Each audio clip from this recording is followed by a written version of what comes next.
हमारा पहला क्वेश्चन है कि समिट पॉइंट और पॉइंट ऑफ प्रोजेक्शन में वेलोसिटी की रेशो क्या है। इसमें क्वेश्चन के अंदर ही आंसर मौजूद है। देखो मैं इसको कैसे सॉल्व करता हूँ, मुझसे जरा सोल्यूशन का तरीका सीखो। अच्छा कि क्वेश्चंस को कैसे पिक करते हैं। व्हाट इज द, तो ये लो ratio of at to velocity at तो v s by v p की वैल्यू मांग रहे हैं। अब आपने क्वेश्चन को मैथमेटिकल फॉर्म में पुट कर दिया है ना, बार बार क्वेश्चन को पढ़ने की और समझने की जरूरत नहीं पड़ती। तो क्वेश्चन को वर्ड बाय वर्ड अप्रोच करके उसको मैथमेटिकल फॉर्म में उतार दो। उसके बाद बार बार क्वेश्चन पढ़ने की जरूरत नहीं पड़ेगी, तो आंसर में फोकस किया जा सकेगा। समिट में वेलोसिटी कितनी है? Vix है, ठीक है। सो हम यहाँ पे Vix लिख देंगे और पॉइंट ऑफ प्रोजेक्शन पर वेलोसिटी Vi है। ये वैल्यू नहीं पुट करनी, रेक्टेंगुलर कॉम्पोनेंट फॉर्म नहीं पुट करनी, नहीं तो फंसा दोगे खुद को। सिर्फ इसी को सिंपलीफाई करो। Vix क्या Vi cos थीटा के बराबर होता है, तो Vi रिजल्ट क्या बचा? cos theta. Hence the correct option is, समझ आई? अब यहाँ पर बहुत से क्वेश्चंस जो हैं उनके आंसर्स ट्रिग्नोमेट्रिक रेशियोज की फॉर्म में आएंगे, क्योंकि वो खुद क्वेश्चंस जो हैं वो रेशियोज की फॉर्म में होंगे। cos थीटा क्या एक रेशियो है कि नहीं? The ratio of base by hypotenuse. तो यहाँ पर भी बहुत से क्वेश्चंस रेशियो की फॉर्म में पूछे जाएंगे, और वो रेशियो किसी ना किसी trigonometric ratio sin cos tan या sin 2 थीटा वगैरह के बराबर होगी, ठीक है। So stay tuned. अब यही सवाल वो पूछ सकता है तीन एंगल्स के लिए। वो एंगल्स कौन कौन से होंगे? वो एंगल्स ये होंगे कि 30 डिग्री पर इस वेलोसिटी की रेशियो क्या है, 45 पर क्या है और 60 पे क्या है। तो बताओ 30 डिग्री पर ये रेशियो किसके बराबर है? हाँ, Vs by Vp is equal to square root 3/2। 45 के एंगल पर yes 1 by square root 2 and 60 पर। अच्छा मैंने पढ़ाई तो सारे हैं, लेकिन बता दो इसमें इंपॉर्टेंट यही है, कौन से एंगल पर प्रोजेक्टाइल को प्रोजेक्ट करूं तो समिट पे जाके वेलोसिटी हाफ हो जाएगी? 60। अब इसको दोबारा सुनो। मैंने प्रोजेक्टाइल को 100 मीटर पर सेकंड की वेलोसिटी देके लॉन्च किया। बताओ कौन से एंगल पे लॉन्च करूं तो समिट पे उसकी वेलोसिटी 50 होगी? 60 के एंगल पे। समझ आई कि नहीं आई? ये अब न्यूमेरिकल फॉर्म में चला गया। अच्छा दोबारा पूछ रहा हूं, एक ही सवाल है, अंदाज बदलेगा। मैंने प्रोजेक्टाइल को लॉन्च किया था 100 मीटर पर सेकंड की इनिशियल वेलोसिटी के साथ, लेकिन जब वो समिट पर पहुंचा तो अब उसकी वेलोसिटी अपनी इनिशियल वैल्यू के 50% के बराबर है। बताइए एंगल ऑफ प्रोजेक्शन क्या है? 60। अब मैंने वही क्वेश्चन परसेंटेज में पूछा, समझ आई कि नहीं आई? तो या तो ये रेशो मांगेगा या फिर ये परसेंटेज मांग लेगा। फिर इसमें कमाल क्या है, अब ये दो तीन किस्म की स्ट्रीम्स हैं।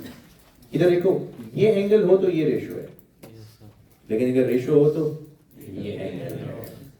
तो 60 एंगल पर वेलोसिटी हाफ हो जाएगी, और अगर वेलोसिटी हाफ हुई है तो एंगल 60 होगा। तो अगर टू वे में चेक करो तो ये 6 क्वेश्चन बनेंगे कि नहीं? और एक क्वेश्चन ये खुद है 7। तो सिर्फ इस एक से आपको 7 किस्म के क्वेश्चन मिलेंगे, जिसमें इंपॉर्टेंट सबसे ज्यादा 60 वाला याद रहेगा इंशाल्लाह। तो पहला क्वेश्चन एमसीक्यू आपका ये हुआ, ठीक है, दिस इज 1। और फिर 2 + 3 4 + 5 और 6 + 7 याद रहेगा इंशाल्लाह। तो ये आपकी पूरी स्ट्रीम बन गई है। ओके, मैं यही क्वेश्चन दोबारा पूछ रहा हूं। Get ready. What is the ratio of momentum? Rather I should write it. Momentum. What is the ratio of momentum at summit to momentum at point of projection? Same options. अब momentum की ratio क्या होगी? Sine theta, cos theta, tangent theta या tangent square theta? Cos theta ही होगी ना? Yes, it should be cos theta. See, if you go Ps by Pt, the momentum at summit to momentum at point of, so it is mvs upon mvp, और m और m और vs by vp का मैं पहले ही निकाल चुका हूं। किसके बराबर? तो अब बताओ, ये पहला एमसीक्यू बन गया। ठीक है, और 2 3 4 5 6 7 समझ आई? कौन से एंगल पे प्रोजेक्ट करूं प्रोजेक्टाइल को, तो उसका मोमेंटम पॉइंट ऑफ प्रोजेक्शन के मुकाबले में हाफ होगा 60। ठीक है, अच्छा तो अब थोड़ा सा और नया लेवल बढ़ा देते हैं आपका। एंगल 30 हो तो ये रेशियो PS/PP किसके बराबर है? 2। और 3/2 किसके बराबर है? 0.866, जो कितने परसेंट बनता है? 86.6% बनता है।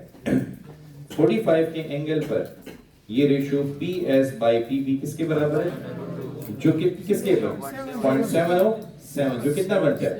70.7% बनता है। और 60 के एंगल पर ये रेशियो PS/PP किसके बराबर है? जो कि 0.5 बनता है, which is 50%। परसेंटेजेस याद हो गई? तो अब बताओ कितने क्वेश्चन हो गए? 3 और इंट्रोड्यूस किए, 10। समझ आई कि नहीं आई? तो 3 आपके पास परसेंटेजेस के आ जाएंगे। तो 1 2 3 4 5 6 7 8 9 10। समझ आई? एग्जामिनर कुछ भी देखे तो देखे, हमने उससे ज्यादा काम किया हुआ। ठीक है, ओके, अब गिव मी द टेस्ट। ये ऑल इंपॉर्टेंट सेक्शन था। अच्छा, इसका ख्याल करना है। और आपके लिए मैंने वैल्यूज पहले ही लिख दी थी। अच्छा, अब आपने करना है, ओके, मैं नहीं करूंगा, अब आप सॉल्व करेंगे।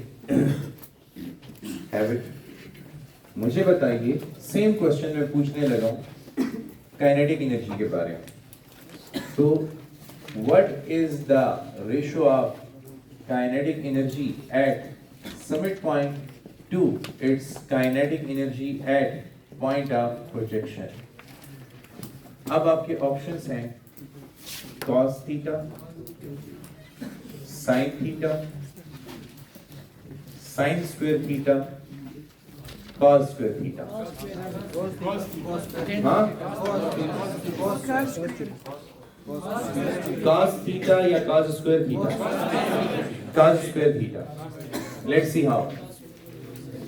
Kinetic energy at summit to kinetic energy at point of projection. This is half mvx square. This is half mvp square. Half और half m और m. क्या मैं इसको लिख सकता हूँ vs by vp whole square, which is cos theta whole square. So cos theta whole square is cos square theta. समझ आई? तो ये आपका पहला एमसीक्यू बन गया।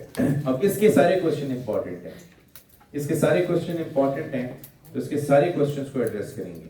थीटा इक्वल टू 30 पर क्या होगा, थीटा इक्वल टू 45 पर क्या होगा, और थीटा इक्वल टू 60 पे क्या होगा। तो बताइए, ये रेशो ES/EP किसके बराबर होगी? 3/4। क्योंकि आपने सिंपली क्या करना है, cos स्क्वायर लेना है। तो इधर स्क्वायर लेंगे तो 3/4 बनेगा कि नहीं? 3/4 which means 0.75 which is equal to 75। अच्छा बताओ, अब यहाँ पे ES/EP किसके बराबर होगा? Very good, which is 0.5 which is 50%। ES/EP 1/4 which is 25 which is 25%। समझ आई कि नहीं आई?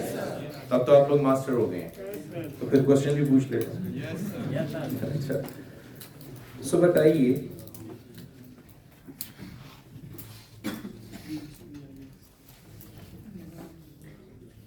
प्रोजेक्टाइल को कितने एंगल पे लॉन्च करूं तो समिट पर पहुंचने के बाद वो अपनी 75% काइनेटिक एनर्जी खो चुका होगा?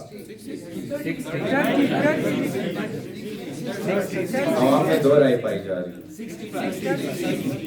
अब कुछ लोग 30 कह रहे हैं और कुछ लोग 60 कह रहे हैं। क्वेश्चन दोबारा बता देता हूँ, ठीक है? ये दो राय होने की वजह है, कुछ लोग क्वेश्चन समझ गए थे तो उन्होंने स्मार्टली आंसर दिए, कुछ लोग क्वेश्चन नहीं समझे थे, उन्होंने बोर्ड को देख के आंसर दिए। मैं कितने एंगल पर प्रोजेक्टाइल को लॉन्च करूं तो समिट पर पहुंचने के बाद वो अपनी 75% काइनेटिक एनर्जी खो चुका होगा? समझ आई कि नहीं आई?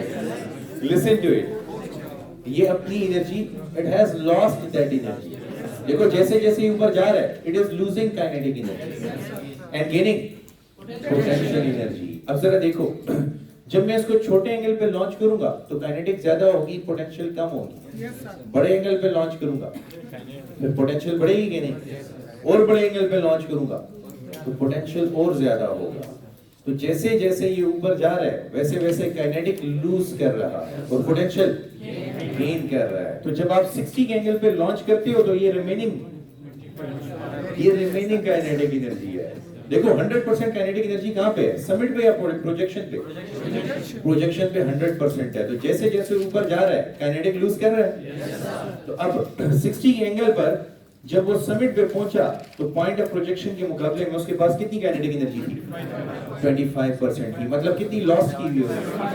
75। तो अब इसमें 6 क्वेश्चन और इंट्रोड्यूस हो गए। समझ आएगी नहीं आज? क्योंकि अब ये क्वेश्चन इस तरह होंगे, 30% पर कितनी काइनेटिक एनर्जी है? 75। तो कितनी लूज कर चुके हैं? तो it has lost 25%। This is actually the remaining value and the kinetic energy lost is 25, 50 and 75। तो अब देखो मैं क्यों कह रहा हूँ 6 क्वेश्चन और इंट्रोड्यूस हो गए। बताओ कौन से एंगल पर प्रोजेक्टाइल को लॉन्च करूं तो जब वो समिट पर पहुंचेगा तो 25% काइनेटिक एनर्जी लूज की होगी 30 डिग्री, और अगर 30 डिग्री पर लॉन्च करूं तो कितनी एनर्जी लूज कर चुका होगा? टू वे क्वेश्चन है। अगर 75 अगर 30 पे लॉन्च करूं तो कितनी लूज करेगा? 25। और अगर 25 लूज किया तो एंगल क्या है? 30 डिग्री। तो टू वे क्वेश्चन बन गया है कि नहीं? तो देखो अच्छा 30 के एंगल पर लॉन्च हो, इसको जरा हाईलाइट करता हूं। 30 के एंगल पर लॉन्च हो तो ये रेशो किसके बराबर है? ES/EP 3/4। तो अगर रेशो 3/4 है तो एंगल 30। तो 2 क्वेश्चन हो गए कि नहीं? तो ये मैंने 1+1 लिख दिया। प्लस अगर 30 के एंगल पर लॉन्च करूं तो परसेंटेज क्या होगी रिमेनिंग काइनेटिक एनर्जी, और अगर रिमेनिंग काइनेटिक एनर्जी 75 है तो एंगल 30 होगा। तो फिर +1+1 कर दो, ठीक है। अगर 30 के एंगल पर लॉन्च करूं तो कितनी एनर्जी लूज कर चुका है, और अगर 25% लूज कर चुका है एंगल ऑफ प्रोजेक्शन तो 1+1 करो। तो कितने क्वेश्चन हुए? तो अगर इन सबको हटा के मैं 6 लिखूं तो 6 यहाँ पे भी होंगे, 6 यहाँ पे भी होंगे। 18 + 1 19। तो एक यहाँ से लाओ, और अभी भी ये टैली खत्म नहीं हुई, एक क्वेश्चन और भी है। What is the relation between kinetic energy and angle? What is the relation between kinetic energy and angle? Angle बढ़ाने से काइनेटिक एनर्जी पर क्या फर्क पड़ रहा है? इनवर्स। क्योंकि आपको यूं नजर आ रहा है कि इसके साथ डायरेक्ट रिलेशन है। रेशो इस फंक्शन के स्क्वायर के साथ डायरेक्ट रिलेशन में। एंगल के साथ तो आप देख रहे हो जितना एंगल कम हो रिमेनिंग काइनेटिक एनर्जी ज्यादा होगी, और एंगल बढ़ने से काइनेटिक एनर्जी कम, एंगल बढ़ने से काइनेटिक एनर्जी और भी कम। हाँ, अगर ये कहो कि काइनेटिक एनर्जी का जो लॉस है वो एंगल के डायरेक्टली प्रोपोर्शनल है। The loss in kinetic energy is directly proportional to angle. परेशान हो गए हो? एंजॉय कर रहे हो? तो इसलिए तो मैं कहता हूँ फिजिक्स बड़ी नाजुक है।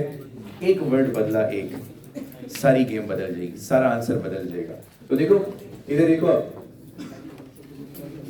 the loss in kinetic energy is directly proportional to angle, but the gain तो खैर मैं नहीं कहूँगा, remaining कि बच कितनी जाएगी, remaining kinetic energy is inversely proportional to angle। समझ आई? तो इनफैक्ट ये आपके पास 2 क्वेश्चंस मजीद सामने आ रहे हैं। तो this is your question 2, this is your question 3। So 3 and 18 21 MCQs from this section alone। तो कोई प्रोजेक्टाइल मोशन में आप काइनेटिक एनर्जी को हाथ तो लगा के बताए, फिर हम उसको आंसर ना दें तो कहना। समझ आई? ये ना हो जाके लोगों को तंग कर रहे हो। सिखाना है, तंग नहीं करना। Is it clear? Okay, have a pick.